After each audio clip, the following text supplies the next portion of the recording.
আমরা 5 দিনে তো কয় মাসের মতো ফেরাই হয়ে যাব, ভাজা হয়ে যাব। আমাদের এই ভাজা হাড্ডিগুলোকে আপনি ফেলে দিয়েন না। অন্তত মিনহা খলাকনাকুম ওয়া ফিহা নুঈদুকুম ওয়া মিনহা নুখরিজুকুম তারাতান উখরা। আমার আল্লাহ বলছে এই মাটি থেকে তোরে বানাইছি, এই মাটির নিচেই নিয়ে আসবো। আমার মালিকের যদি কথা থাইকা থাকে, আমার হাড্ডিগুলা যা একবার ফেরাই হয়ে যাবে, বাজা হয়ে যাবে। আমার ছোট্ট মেয়ে তাসলিমার বডিটা আর আমার বডিটা তেলের থেকে উঠাইয়া আপনি ফেলে না দিয়ে মাটির নিচে দাফন করে দিয়েন, একটা গর্তের মধ্যে দাফন করে দিয়েন। আমি অন্তত কিয়ামতের মাঠে এই 5 জনের কোলের মধ্যে নিয়ে মালিকের দপ্তরে দাঁড়ায় বলতে পারি, মালিক আগুনের মধ্যে ঝাঁপ দিছি, তবু তোর জাহান্নামের আগুনে ঝাঁপ দিতে রাজি না। মালিক যদি ভালো লাগে তুমি আমারে আর জাহান্নামের আগুনে ফেলায়ও না। দুনিয়ার আগুন কত ভয়ঙ্কর আমি নিজে দেখে আসছি মালিক।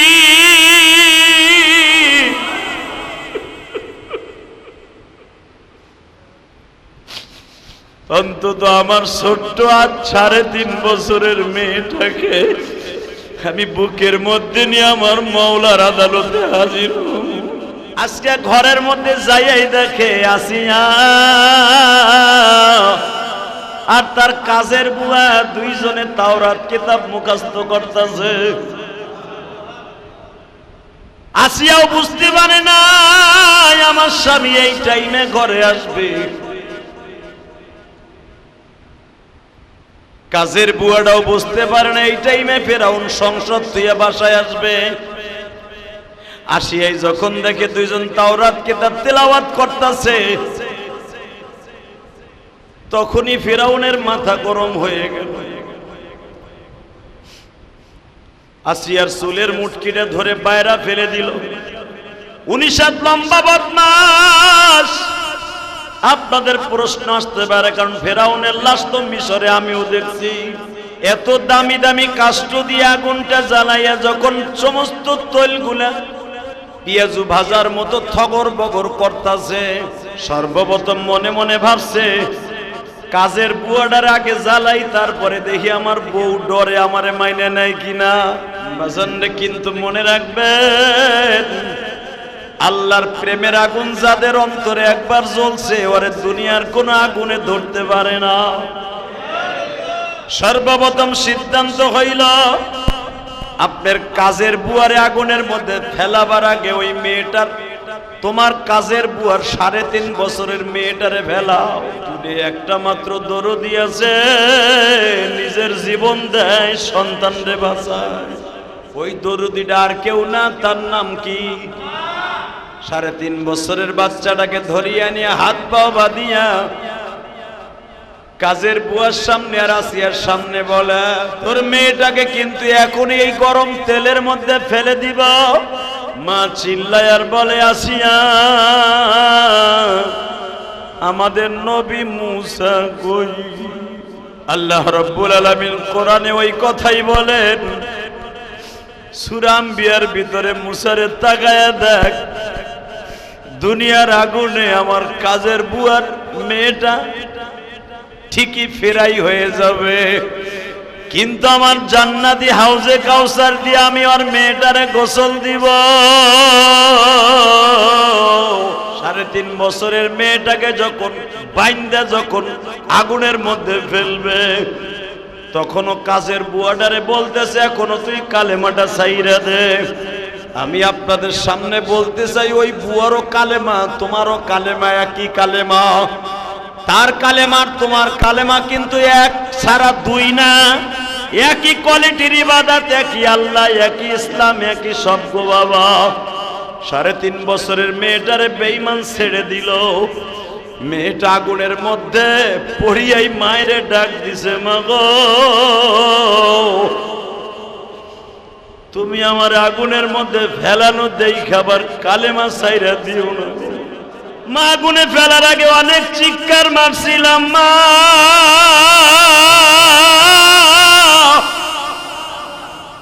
মনে করছিলাম এই তেলের মধ্যে বুঝি মৃত্যুর অনেক যন্ত্রণা গো মা, কিন্তু জানতাম না এই কড়ের ভিতর দিয়ে ডাইরেক্ট আমার মওলার বাড়ির রাস্তা। মেয়েটা এত জোরে জোরে চিৎকার মারে বাবা, এই চিৎকার বেঈমান বুঝে না, মা ঠিকই বুঝতেছে। মা হাতটা বাড়ায় বলে, মা গো তুই যা, আমি আসতেছি তোর রাস্তায়। মেয়েটা যখন বাবা একবারে ফেরাই হয়ে গেল, চামড়া হাড্ডি গুলো একবারে কই মাছের মতো ভাজা হয়ে গেছে। এবার ওই মেয়েটার মা বলতেছে, কাজের বুয়া বলতেছে, এবার আমার পালা। এ বাচ্চা, যাইবার আগে একটা কথা বইলা দিয়ে যাইব, আমি মইরা যাব, কোনো দুঃখ নাই, তবে আমার সাথে একটা ওয়াদা দেন। আমার মনে কোনো দুঃখ নাই, যদি আপনার বাড়ি অন্তত 18 বছর আমি কাজের বুয়া হিসাবে কাজ করছি, মুসা পয়গম্বরেরও খেদমত করছি, আপনার কাপড় চোপড়ও আমি ধুইয়া দিছি, আপনি একদিন আমার পরে খুশি হইয়া বলছিলেন, তুই আমার জামা কাপড় এমন ভাবে খেদমত করছস, বল তুই কি চাস। আমি একদিন বলছিলাম, আমি আজকে কিছু চামু না, একদিন চামু, সেদিন দিবেন কিনা। তখন আপনি খুশির আনন্দে বলছিলেন, তুই যেদিন যা চাবি আমি তাই দিব। আপনি ভাবতে পারেন আমি বাঁচার লেগে বলবো আমারে ছাইরে দেন না। ওই দিনকার ওয়াদা যদি আপনি খোদা হিসাবে ঠিক রাখেন, এই জনগণের খোদা হিসাবে, তাহলে আমার সাথে যে ওয়াদাটা ছিল, আপনি বলছিলেন যা চাবি তাই পাবি। আমি শুধু একটা জিনিস চাই, আমার ফ্যামিলিতে 5 জন সদস্য, আমরা 5 দিনে তো কয় মাসের মতো ফেরাই হয়ে যাব, ভাজা হয়ে যাব। আমাদের এই ভাজা হাড্ডি গুলাকে আপনি ফেলে দিয়েন না, অন্তত মিনহা খলাকনাকুম ওয়া ফিহা নুঈদুকুম ওয়া মিনহা নুখরিজুকুম তারাতান উখরা। আমার আল্লাহ বলছে, এই মাটি থেকে তোরে বানাইছি, এই মাটির নিচেই নিয়ে আসবো। আমার মালিকের যদি কথা থাইকা থাকে, আমার হাড্ডি গুলা যা একবার ফেরাই হয়ে যাবে, ভাজা হয়ে যাবে। আমার ছোট্ট মেয়ে তাসলিমার বডিটা আর আমার বডিটা তেলের থেকে উঠাইয়া আপনি ফেলে না দিয়ে মাটির নিচে দাফন করে দিয়েন, একটা গর্তের মধ্যে দাফন করে দিয়েন। আমি অন্তত কিয়ামতের মাঠে এই 5 জনের কোলের মধ্যে নিয়ে মালিকের দপ্তরে দাঁড়ায় বলতে পারি, মালিক আগুনের মধ্যে ঝাঁপ দিছি, তবু তোর জাহান্নামের আগুনে ঝাঁপ দিতে রাজি না। মালিক যদি ভালো লাগে, তুমি আমারে আর জাহান্নামের আগুনে ফেলাইও না। দুনিয়ার আগুন কত ভয়ঙ্কর আমি নিজে দেখে আসছি মালিক।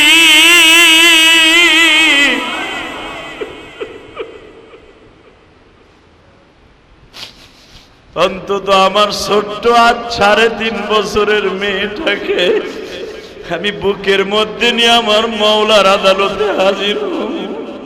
আপনি আমার বডিটারে ভাজা হওয়ার পরে মাটির নিচে দাফন করে দিয়েন।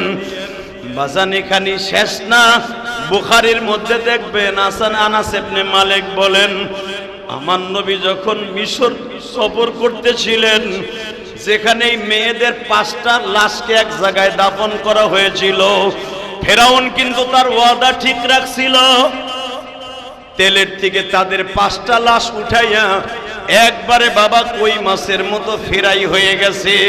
ফার্মের মুরগি ভাজলে যেরকম ভাবে ভাজা হয়ে যায়, গিরিল হয়ে যায়, সমস্ত চামড়াগুলা বাবা ভাজা হয়ে একবারে কড়কুড়ে হয়ে গেছে। এই লাশটারে উঠাইয়া মাটির নিচে দাফন করে দিছে। 1-2 বছর পরে নয়, 3000 বছর পরে আমার নবী দুনিয়া আসলেন। আল্লাহু আকবার জোরে বলতে হবে। মুসা নবীর মাঝে আমার নবীর মাঝে 3000 বছরের ডিফারেন্স। নবী যখন এই কবরের পাশ দিয়া মিশর যাইতেছিলেন, আমার নবী আবু বকর ওমরের দেখে দেখে বলেন, কিরে